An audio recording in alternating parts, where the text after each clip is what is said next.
Welcome to the Kourting Happiness podcast. This is a space where self-care becomes part of your day. A space where you learn evidence-based strategies to help your life, share it with those you love, and cultivate well-being at work. I'm your host, Dr. Kortni Alston. I'm a former news director, television reporter turned happiness scholar, TEDx speaker, and transformational trainer. I also understand hardships. While working my dream job in television, I lived a nightmare suddenly becoming a young widow after 86 days of marriage.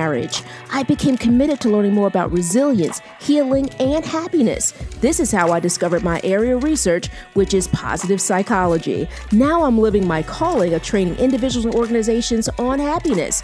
And my new chapter begins with being happily engaged. The Kourting and Kourting Happiness is about a true courtship. I like to say commitment with happiness. The K in Kourting stands for the vulnerability of sharing my story, inspirational interviews with phenomenal people, the infusion of positive psychology, and so much more. You'll learn how to commit to your well-being one episode at a time. I hope you subscribe and share. So, are you ready? Let's get started. Welcome to episode 34. This episode is a true treat because for this week and next, we're talking with Kourting Happiness listeners who are transformational trainers. Today, you'll meet Zenica Chatman. She's a certified personal and executive coach. Zenica helps women rediscover their inner strength and confidence. Her journey into coaching and positive psychology began after being emotionally broken by a couple of workplace bullies at the height of her marketing career. Since, this phenomenal woman has gone on to redefine her self-worth and built a successful career in public relations. Now she helps other women find their voice, redefine themselves, and design the life of their dreams. This episode, Zenica will transform the Kourting Happiness community by helping us build confidence. You know, I don't even know where to begin. All I am saying right now is I am so excited about this interview with Zenica Chatman. Thank you so much for joining us here. We're going to get right to it in regards to all the incredible work that Zenica is doing. I also like to say this. I met Zenica quite a few years ago.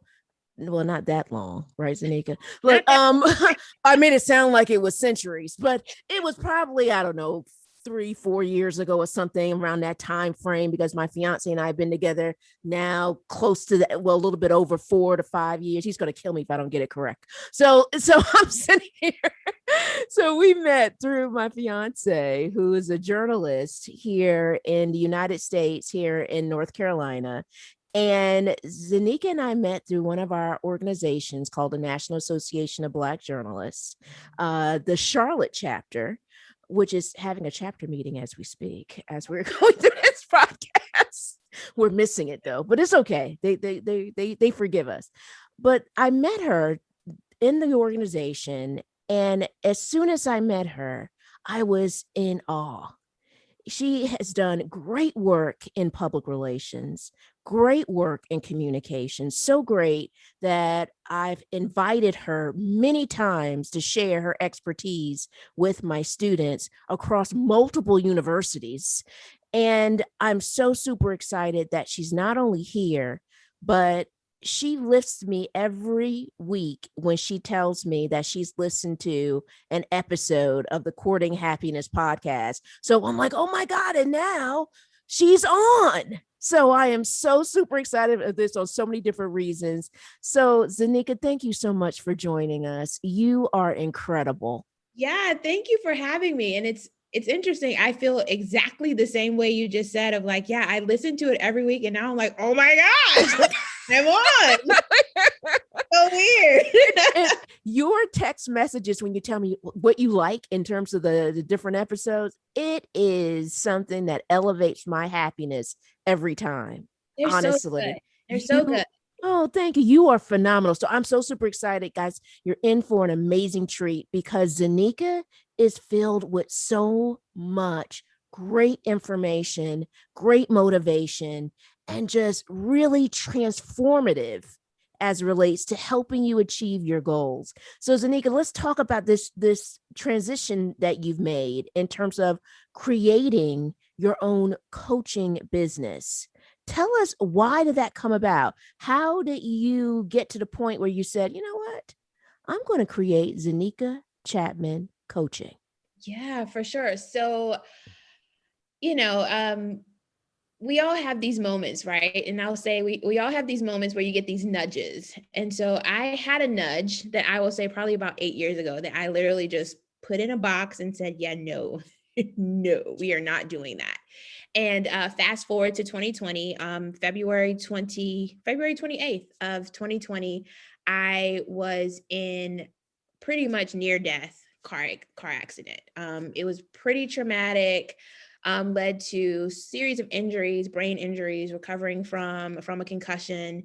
And during that time, when I was forced to be out of work, which we all know, pretty much that was the last week following that car accident. That was the last week of normalcy for any of us, because we then started to enter into the pandemic. And I remember kind of coming out of what happened in the accident, and I was like, wait, why is there no toilet paper? And why is everything shutting down? Like, what is happening? Oh, the toilet paper days. I remember. Yes. I was really nervous about not having toilet paper and not having a car to go get more toilet paper. But during that time, I was forced to be out of work, and really went through a lot of kind of things of what do I want to do with this time, right? How do I want to even take the time to recover physically and mentally from what I've just been through? And then how do I want to return to the workplace, and really, what do I want to do with my life? Because, in moments like that, you really realize, like, I always tell people, the biggest thing for me in 2020 was like, I'm still here. I literally could have been dead. And so what do you want to do with the time that you have left? And I remember I read Marie Forleo's book, Everything is Figure Outable. And in that book, she tells you to kind of make a what if list. And what if you could do anything you wanted to do? And I wrote down a bunch of stuff, and I felt like it was all like, it was really all stuff you should do, right? Like, you should want to get out of debt. You should want to do this. You should want to do that. And it just did not sit well. It did not feel like a true account of what I would really do if I knew I could not fail, if I knew that there were no obstacles, like what was really true to me. And I was riding, because I couldn't drive. So I was riding, and I had this realization of, screw all of that. You know that the next phase of your life involves coaching. You know that. And I came back to the list that day. Like, I came home and I literally scratched out the list and said, like, F that. I'm going to be a coach. And I felt that all the way through my body. Like, I had never really had a realization where I literally felt it. Wow. In my body. And I knew in that moment that I was like, okay, that's something that you have to listen to that. And the reason why I say, we always know, is because I picked up the first self-help book that I ever read, that ever prompted me to say, hey, this is cool what this woman does. I want to be able to do that.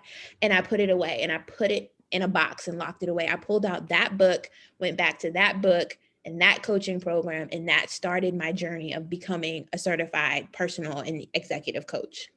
That is phenomenal. I remember that accident, and because my fiance Ken and I were so worried about you.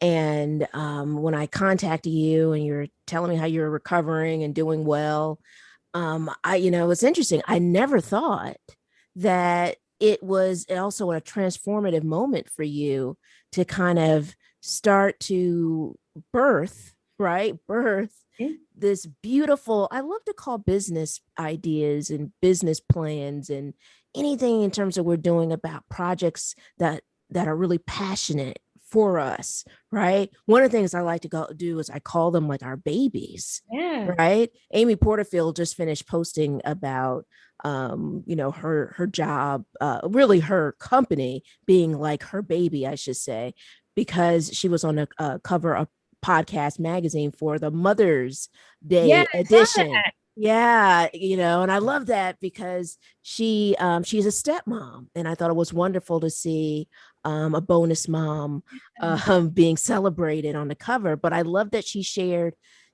her work, her company is like her baby. It's Mhm. like her baby. And so I'm so grateful that you have cultivated this company, because as a person who is your friend, who gets to spend time with you so often and feel fortunate enough when I've spent time with her in person, but that hasn't happened since the pandemic. We've had these virtual sessions.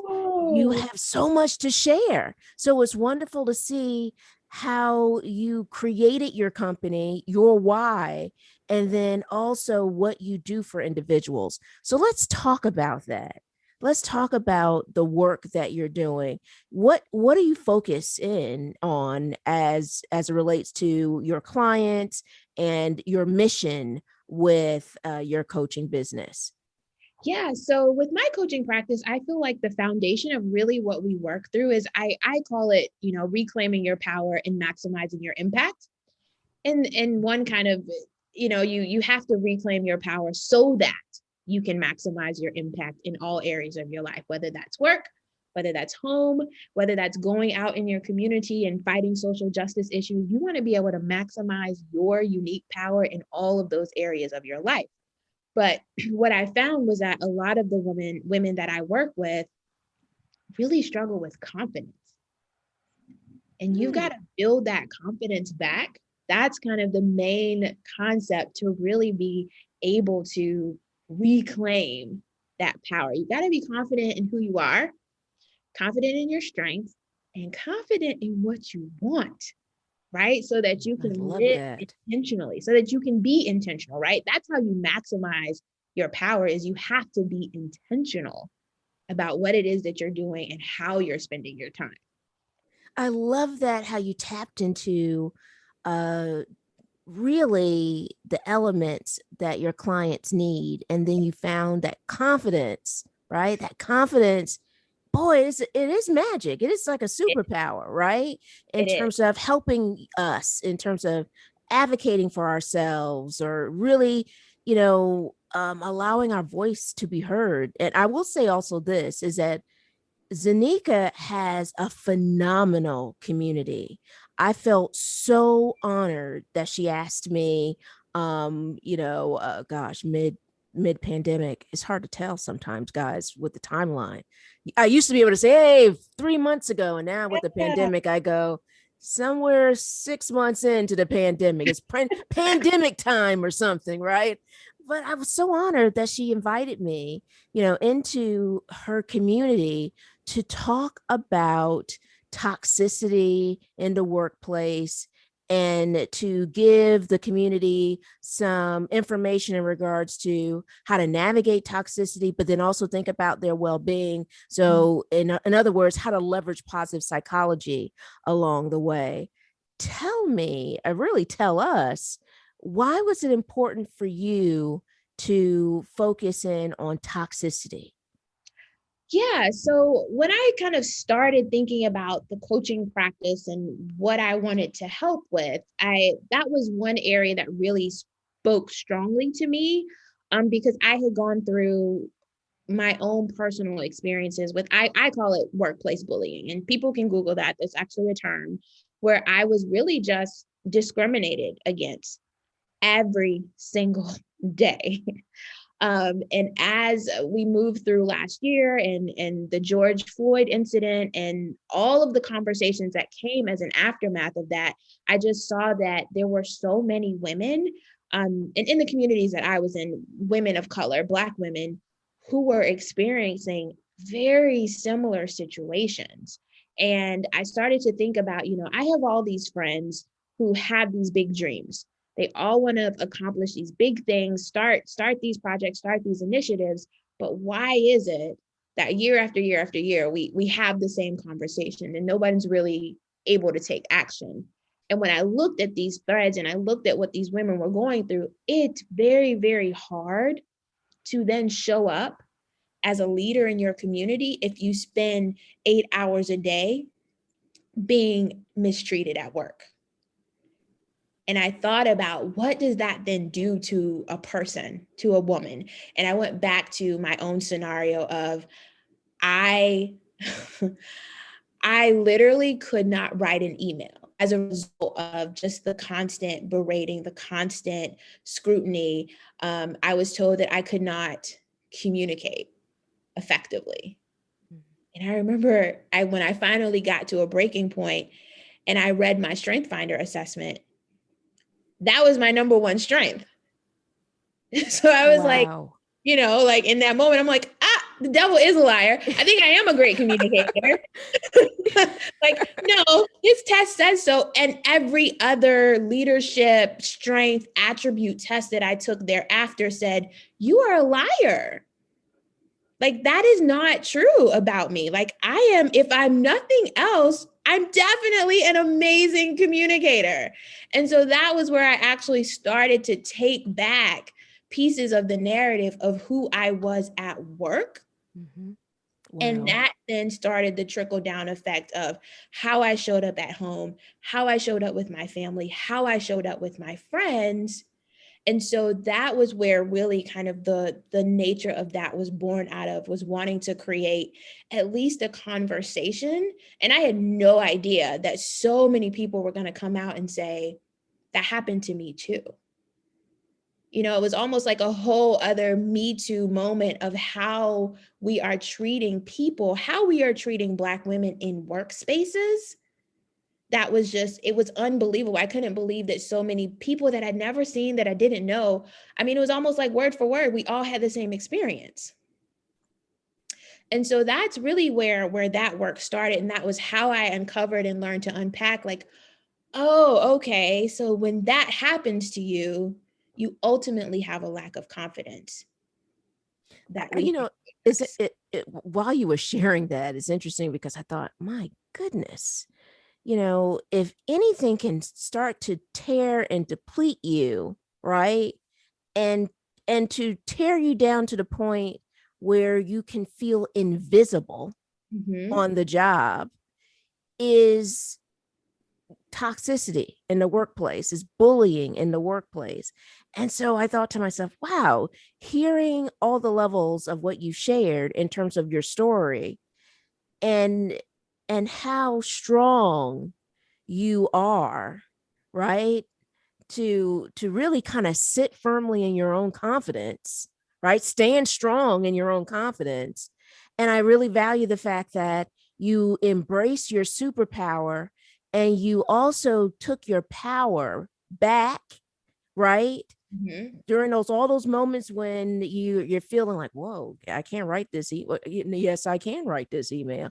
It's also recognizing your truth and not recognizing, this narrative that, that the entity or the individual, however, which way you want to describe the person or management or leadership in that fashion. And I loosely say leadership because, I when you're leading people and leading a team, service to them is so important. Sure. And I think you do your team a disservice when you decide, you know what, I'm going to make someone feel indifferent. For sure. You know? And that's a separate part of this work, right? Is to really change the face of leadership. Because in my situation, and I've learned in so many other situations, when you go to whatever the structure is, right? The company structure, the entity, there's not really a place for the employee. And I was even told in my scenario where I'm saying, hey, I feel discriminated against, I feel berated. I was told perhaps your manager is attempting to make you a better employee. And I thought, as someone who studies personal development, leadership development, and now positive psychology, I've never seen any leadership book that says you should make people feel bad. That's really a way to harness their best selves and get your team to be productive. You should make them feel bad. Yeah.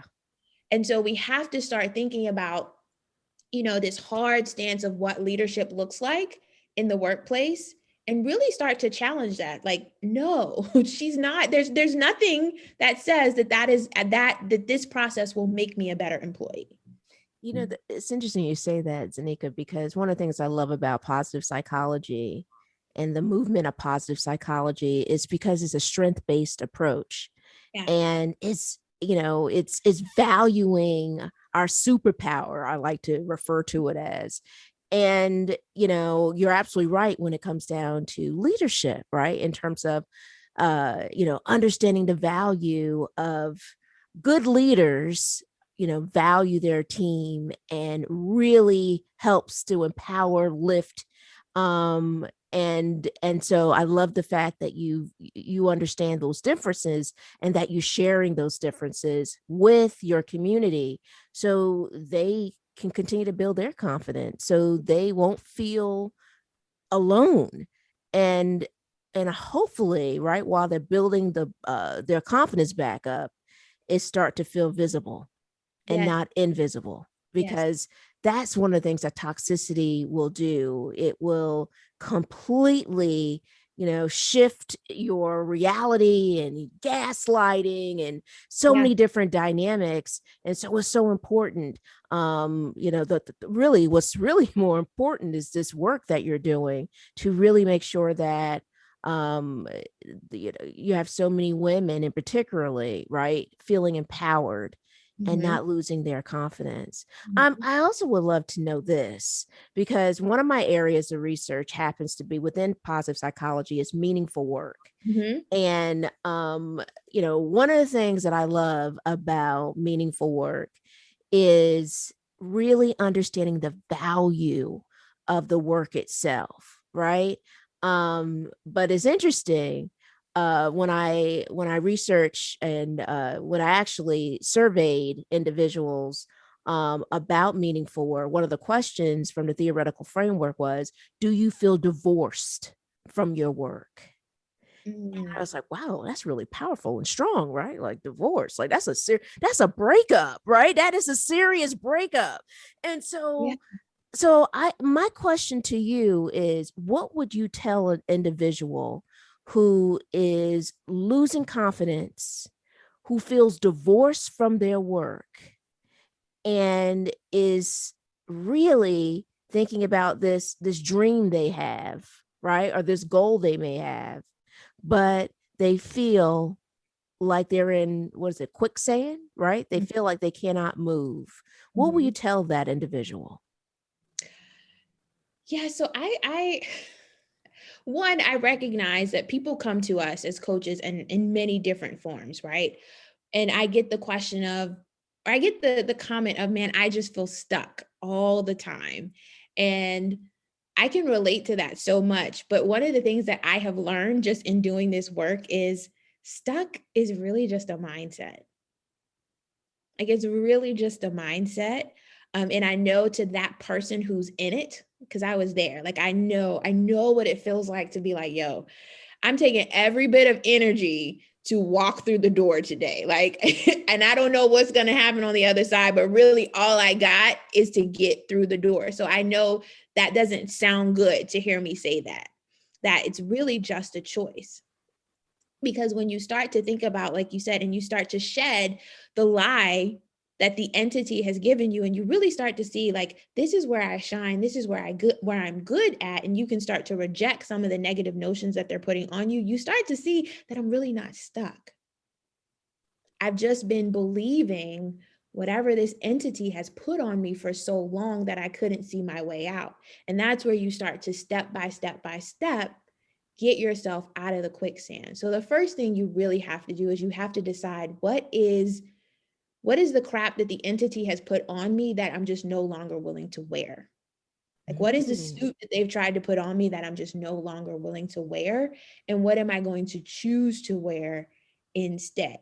And that's where you start to see that either I can apply the strengths that I have to the work that I'm doing right now, or this just doesn't serve me. And I just got to get the hell out of here. Yeah. Right. Uh-huh. But as opposed to like that big dream, even that is just a choice. Like you're choosing not to take the step to walk towards it, because we oftentimes think that it has to be this big grandiose thing. And really, sometimes it's just, I'm going to commit to listening to this podcast every week, because every week something in me, that little peak, the little awakening, it gets bigger and bigger and bigger. So I'm just going to show up back here every week. And then that will reveal the next step. Or I'm going to read the book, or I'm going to go to the meetup that my friend keeps telling me I need to go to. I'm going to go to that. Right. So it's listening to those little internal nudges, but you've got to drop the crap that you've been carrying, that you've been wearing. I love that in terms of your mindset, in terms of, what, in terms of understanding that dynamic, in terms of you continually pushing forward, and then also not feeling trapped, right? Because what happens is that the more that we believe a certain narrative, right? You are all about helping individuals get their power back, which I think is just phenomenal. Another thing is I know that someone out there who's listening, right, who is thinking to themselves, I've always wanted to create my own company too. Mm-hmm. I've always wanted to build my coaching practice, or it could be another practice, right? Those individuals that are listening, that are saying, but I'm working this job right now. What do you tell that person who is, I know we call it like side hustling. I know, we call it like, I don't know, there's like every trend in the world. It's funny because when I studied this in my PhD program, it's called being part of it, I learned was being like a part-time entrepreneur. It's like, wow, I didn't realize we had full-time and part-time status in entrepreneurship, but okay. So, but what do you tell that person in regards to, here they are, they are working on their mindset, they are in this job, but they're trying to figure out, how do I balance building my dream or my calling, and then working for an individual or a company? That's a good one. And you're laughing, so I love this. I'm laughing because I get this a lot. And I was just talking to another friend who is in that same situation. And I do think most of the people like that, it's very hard for them to trust the process, right? Because entrepreneurship, people will tell us, it's very unpredictable. It's not for the risk adverse. It's all this other stuff that if you've been working primarily for someone else for a really long time, you're like, oh, no, I don't want that. So I'm just going to tiptoe a little bit. But I think, one, I will say to that person, if that's what you want, if you want to ultimately build your own company and you have a job, so what? You're not special.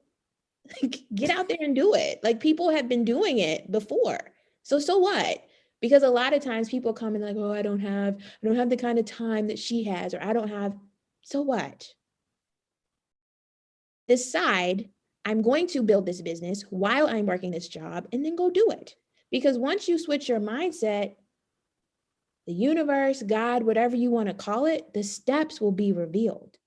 If you just decide this is the path I'm on, and then just go walk the path, I'm not saying it's easy, but it's a choice to go walk the path. Yes. The other thing I think people have to decide to do is, you have to decide how much longer you want to be an A+ student at the main gig.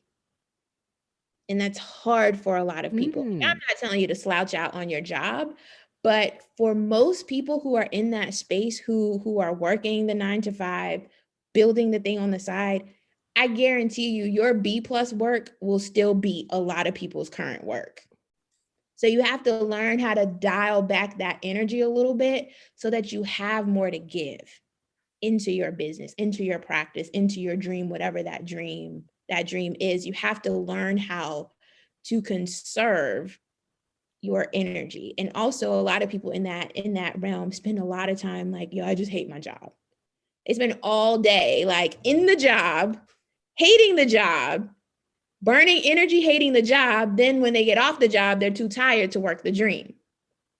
So you have to learn. I always say, like, you have to learn how to respect the job. You don't have to love it, but you do have to learn how to give it its props and respect it so that you have the energy, because that negative energy, it will burn you out all day. And then you won't have time to work on your dream. And then that starts a whole cycle, right? Like, you know, the cycle of like, you're not working on your business. So then you feel bad about it. So then you go to work and you're negative and tired and bored all day. And then you come home and you're tired again. And then you don't work in your business. And then the next day you feel the same way.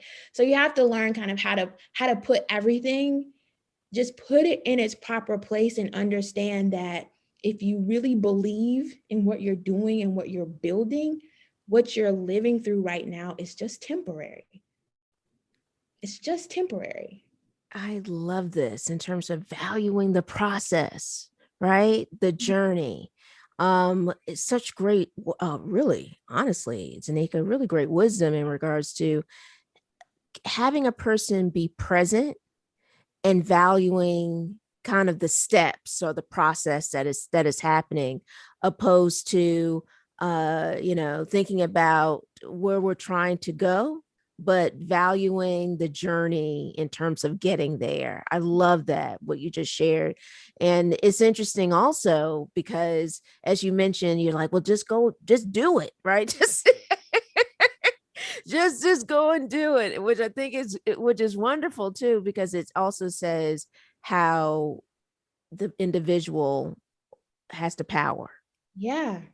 Right? Because Yeah. sometimes that can be hard when you're thinking, I don't have power. No, you do have power. You do have power. And I remember one of my coaches said to me, whatever it is, right? If you're trying to write the book, start the business, whatever it is, you don't have to have the proof of it to believe it. So if you're like, hey, I'm a published author, start embodying that. Like when you go out and people ask you like, oh, what do you do? I'm a writer. What do you do? Mm-hmm. And just try absolutely. It's, in other words, live in that space. Live in possibility. Yeah, I love that.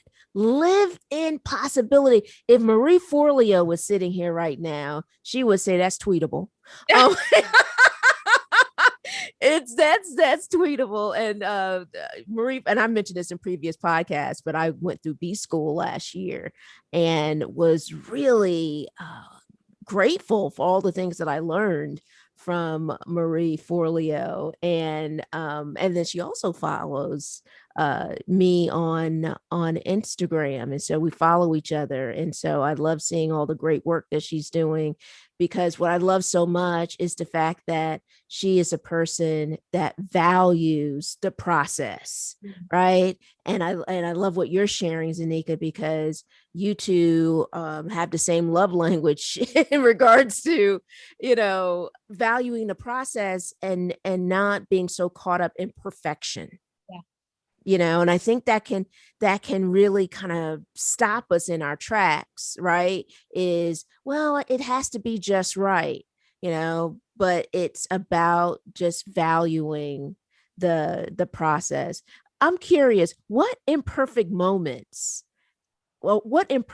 have you ever had that actually was, you're like, you know what? I learned a lot in this moment.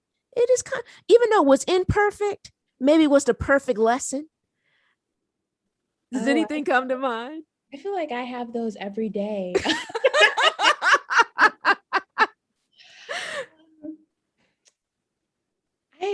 I mean, I've had so many of them. But I guess one that kind of, I'll give you two if I can, if we have time. Please. The first was, if I go back to kind of the catalyst for me of going through that time of being bullied at work. Because I don't want people to think that like I just floated in there and I was just like above it all. No, there were days that I did not handle that well. Like there were days that I had to go outside and cry. There were days that there were moments in that where, I had to stand up for myself, and there were conversations that had to be had that I'm not as proud of today as I was in those moments. So while I feel like that was that was a season of it being imperfect, I think that without it, I would not be sitting here. I would not be pursuing work that fills me up so much if I had not gone through that. I think that in my coaching practice and kind of putting that challenge that we talked about in October and putting that together, it was full of like just imperfect stuff all over the place. Like, yeah, if Marie Folio was sitting here, she'd be like, that girl did that challenge all the way wrong. Like from a business perspective, but there was so much good conversation and so many people who at the end of the day just felt like, man, I am not alone, or I'm not crazy, right? That's the thing that you think about when you're going through a scenario like that, because especially as a woman, people will tell you, well, did she really say that to you? Did she really say it like that? And you're like, yeah, I was there. I love that scenario. Did she really say it like that? Opposed to, actively listening Right. and letting someone share their story. So yeah, I had to giggle on that one because I've seen that and experienced it many a times, right? And so what I love so much about what you're sharing is just let the person just share. Right. Right. And I think when a person starts to qualify someone's experience, it starts to take away from the opportunity to share. And that's one of the reasons why another thing I love about qualifying relationships, it's not simply relationships, it's positive relationships. Yeah. So I love that in terms of, that was my experience. I'm telling you about it. By the way,